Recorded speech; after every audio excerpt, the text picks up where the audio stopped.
This is an installation video for the V Gard H1 safety helmet suspensions. The following steps are the same for both the pivot and the non-pivoting suspension. In this video, I will show you these steps using the non-pivot suspension. Once you've uninstalled the chin strap and old suspension, turn the helmet upside down, facing away from you. Turn the suspension upside down, sweatband in front with the ratchet upside down at the back of the shell. Fold the support tabs towards the helmet and snap each support tab into its corresponding location on the helmet.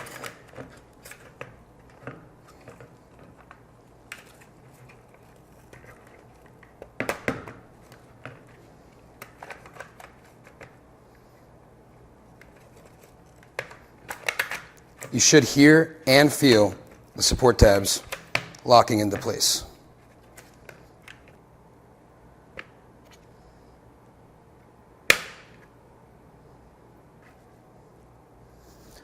Once you have the 4 support tabs in place, you must reinstall the chin strap.